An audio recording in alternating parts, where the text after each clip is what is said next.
This is Nick with Superchips, and today I'm going to talk you through the quick install process of the Flashcal for Jeep using the jumper bypass module on a 2018 JL Wrangler. The jumper module is included with the Flashcal. To connect the bypass jumper, you're going to need to locate the gateway module, which is going to be behind and slightly above the OBD2 port.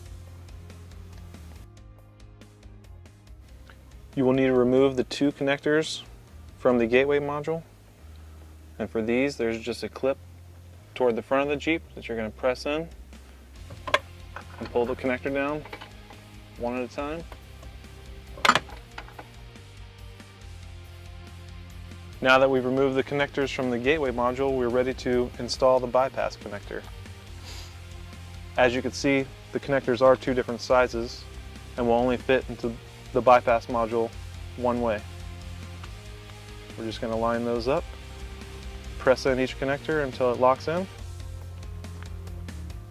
Then we could just tuck the bypass connector up behind the panel for a clean look.